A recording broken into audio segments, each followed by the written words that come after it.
Hello, everyone. Welcome to the Transform Now weekly pulse check of automation AI news. I'm your host, Michael Marchuk.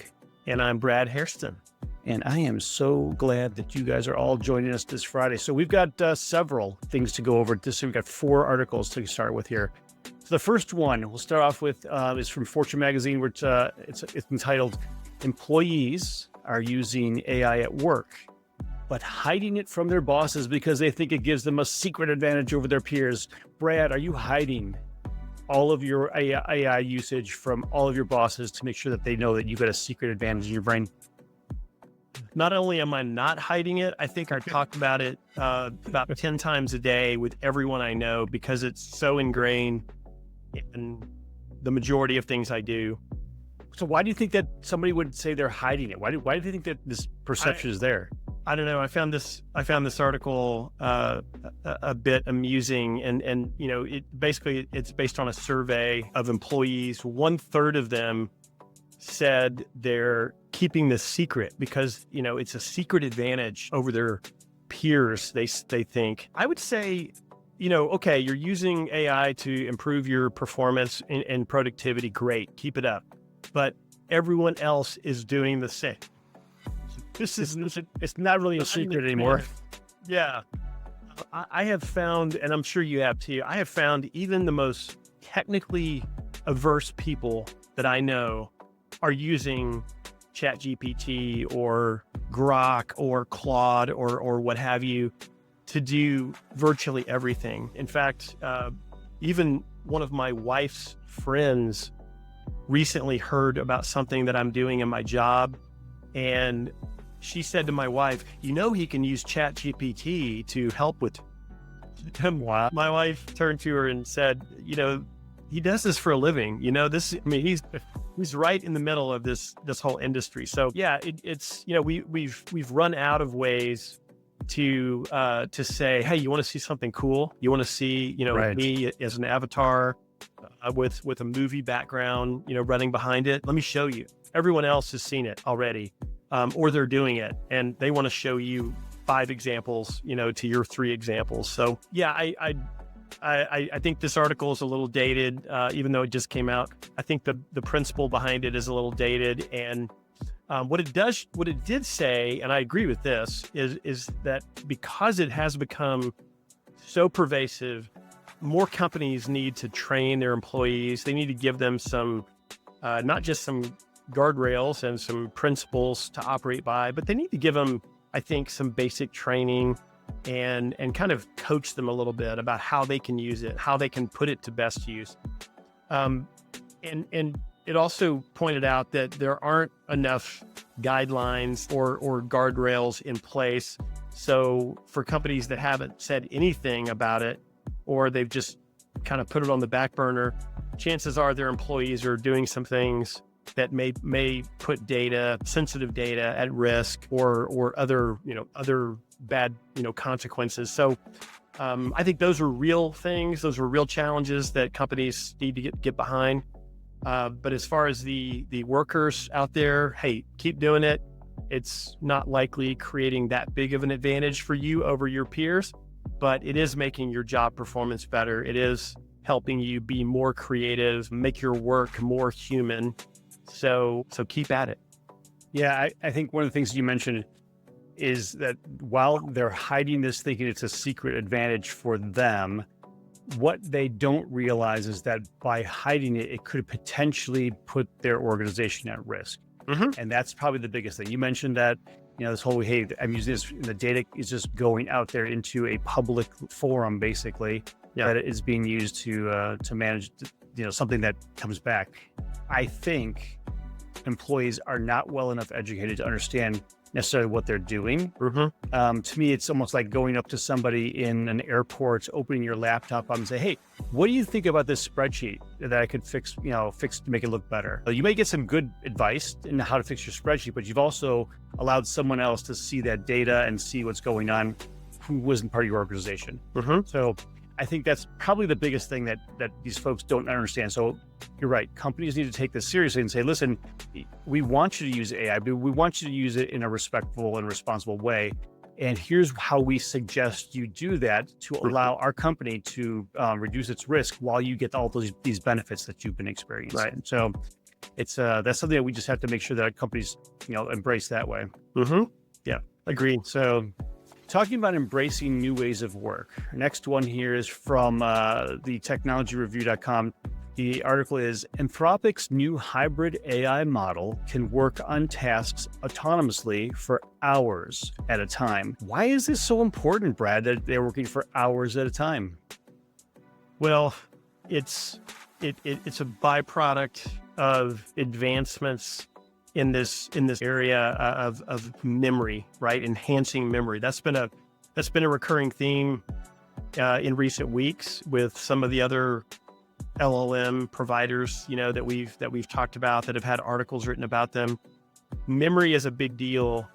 And if you enhance the memory and you give your model the ability to retain or store more key information, then it can work on these tasks that require longer periods of engagement, or more complex tasks that are going to require a model to churn and do things for hours and hours, not a 10-minute thing. So yeah, Anthropic, they've been in the news a lot lately. They released these 2 new models that they believe are a major step toward agentic automation. So Claude Opus 4, which is only available to paid subscribers.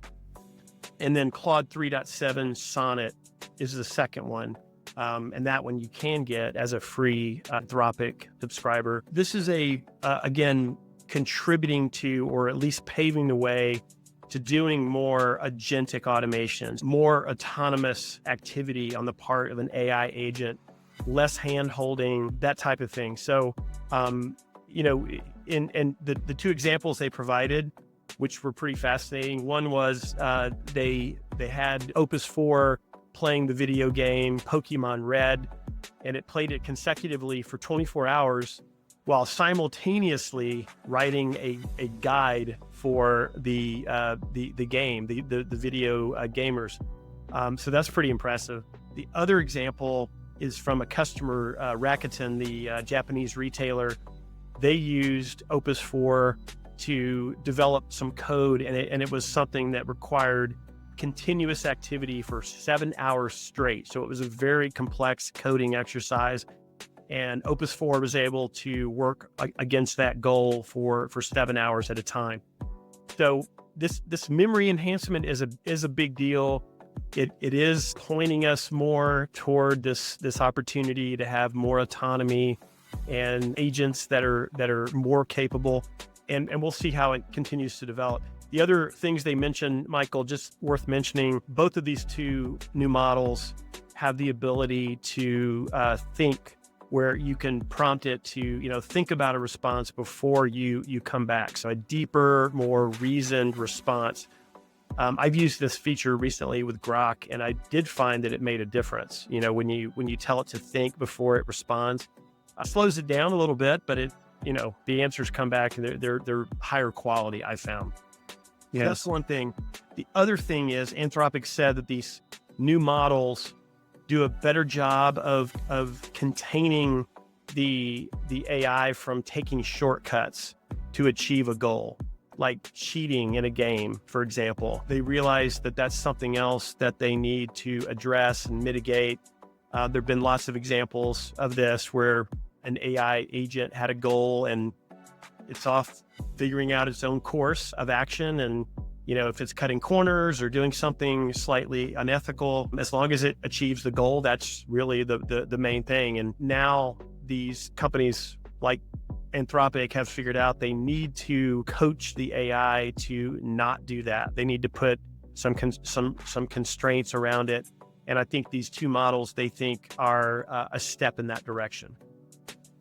That makes sense. And I think, as you mentioned, this is a really big deal because prior models trying to run an agentic workflow, for folks who've done this, they'll tell you that if you have it running for 5 minutes, that's a good thing, right? Mm-hmm. It didn't go off track and it's still moving forward.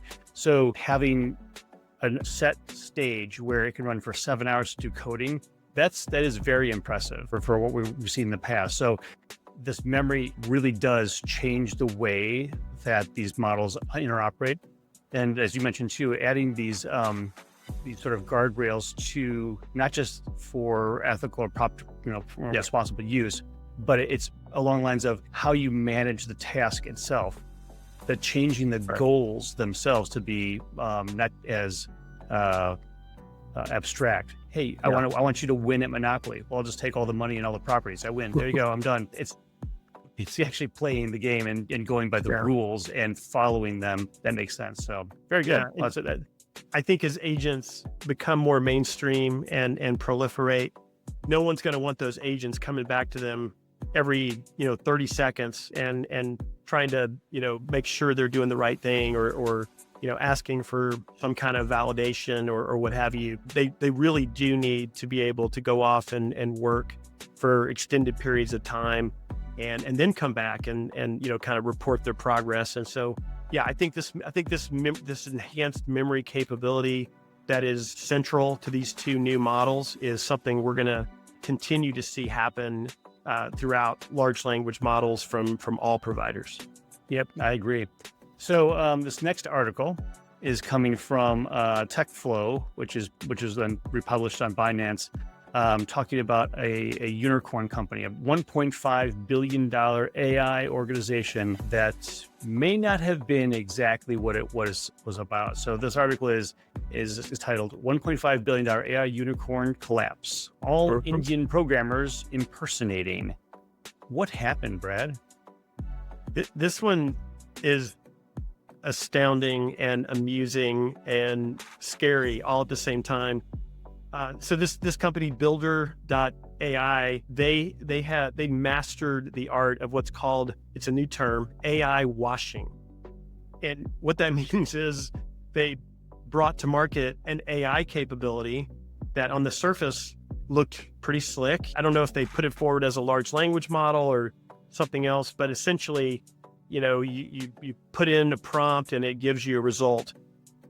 Turns out that they had no AI at all. It was a bunch of Indian programmers who were responding to the prompts, to the inputs that the end customer was asking, the AI model to do something. All I can say is they must have been really fast and really fast because for years now.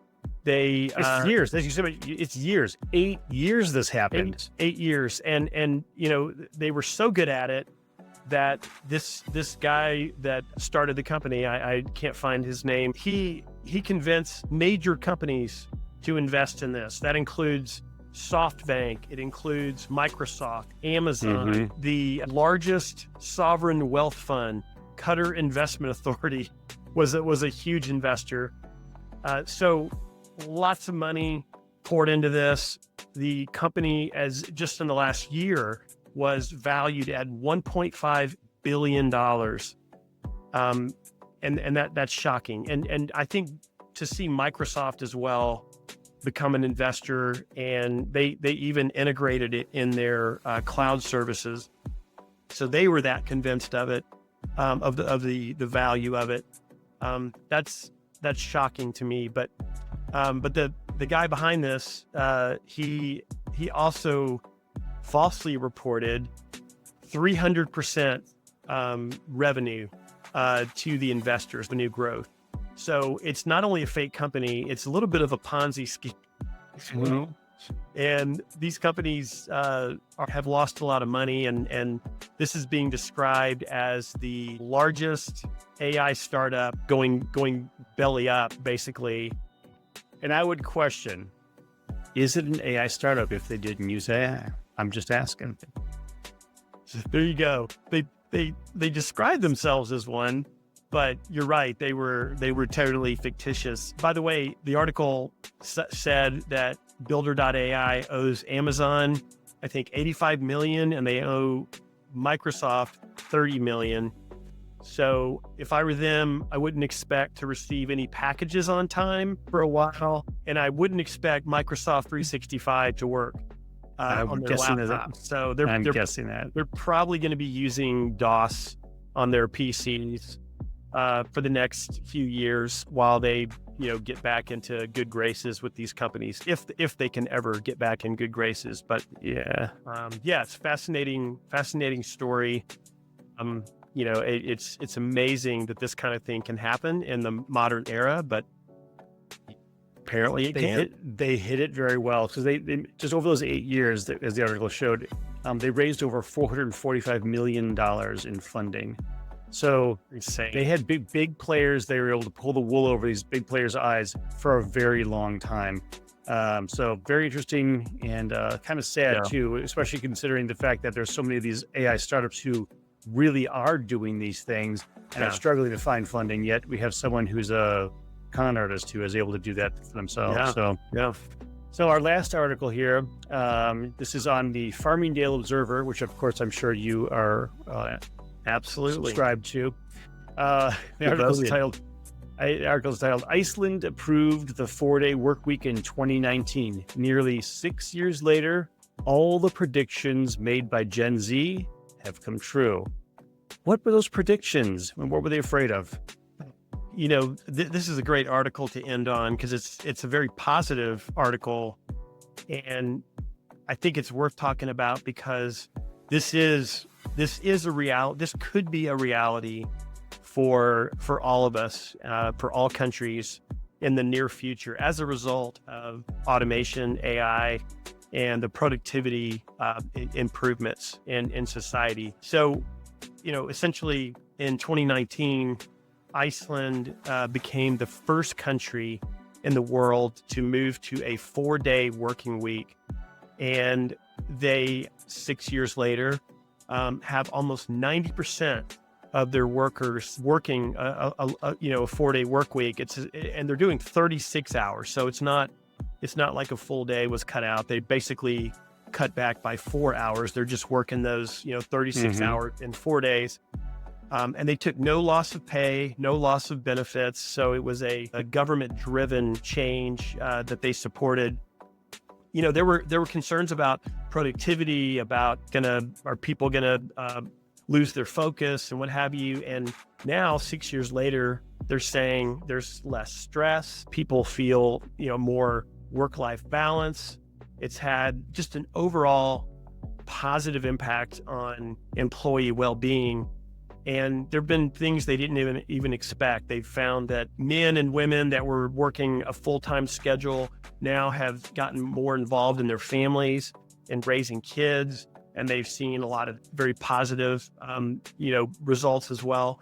So, it drove other changes that are mentioned in the article, like the Icelandic government had to invest heavier in digital infrastructure to make sure that people could work from home on so if something does come up on that extra day that people are off work, they have the infrastructure, they have the ability to get online and take care of it. So just taking, reduction in office hours, giving people essentially another day, seems like it's been a very, very positive thing for Iceland. Now, there are pilot projects that have kicked off in Germany, Portugal, Spain, and the UK to try to see if, they can repeat these results and have the same positive outcomes. As I said, it's probably inevitable that this will make its way around the globe, even the US. We tend to freak out anytime this kind of thing comes up and people are like, no, we can't do it. It's like we've been doing a 5-day work week for so long. It's not as easy as it sounds to just flip the switch and do that. But again, I think the productivity improvements that we're seeing in our companies, in society, and in our personal lives as well will position most companies to be able to do this before too long. And I hope we do it at a country level. I think that's where it's going to have the most success. I think it's imperative that it's done very widespread. So Iceland, just for context, their population is about 400,000. So which is the city I live in. Exactly. It's a suburb of a major city. Yeah. So very true.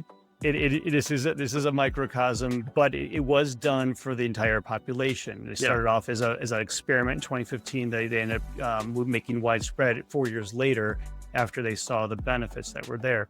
So the challenge, I think, is one of those push and pull things, because as you mentioned, from a personal standpoint, this seems very attractive to be able to have a better work-life balance. From a corporate perspective, if I could get the same kind of productivity out of 4 days, why wouldn't I want to add a fifth day or keep that fifth day to increase my productivity as an organization and be more competitive in the marketplace? So that's why when it comes to having this occur, there's plenty of companies now that offer all kinds of different incentives and working plans and whatnot for folks, whether it's their remote work or how they remote work, Fridays off during the summer. I mean, there's all kinds of various incentives that organizations provide to their employees to keep them get with a better work-life balance. But if you look at this from a broader perspective, the expectations haven't changed for a long time. 9 to 5 has been for a long time. Yeah. And this is something that would have to be done at a much broader level to mandate it.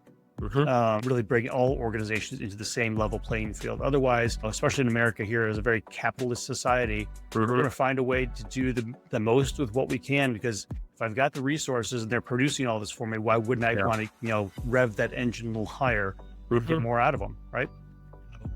Anyway, this is a push and pull, because the corporations and companies do see the benefits of the productivity increases, and they want to capitalize on those. Whereas people say, I am so much more productive. However, I'd like to be able to take some of the time I have and be more productive for my family or for relaxation. I would love to see this become a reality. I know everybody listening to this or watching this podcast, they're nodding their heads in the same way. It would be great, and it would be a very positive outcome from AI, which AI gets beaten up quite a bit these days. It can become a reality. And by the way, I don't mean to imply that AI made this possible for Iceland. I'm sure they're leveraging AI in a very significant way, like every country. But I do think in countries like the US that tend to be a little high strung and not want to take 1 hour out of the work week, AI will be the missing piece to the puzzle, and it will convince company leaders and government leaders that we can do it and do it well. I'm all in favor of it. Let's do it. I am too. Well, if you all want to look up these articles for yourself and read them to form your own conclusions, we would certainly encourage that. We will leave all the links to these articles in our show notes. And if you are listening to us for the first time, every week we have a wonderful guest that we interview who brings some really new insights about the world of AI and automation. So I encourage you to listen to that as well and subscribe. So for that, we are done with our poll check for this week. We'll look forward to seeing you next week. Thanks.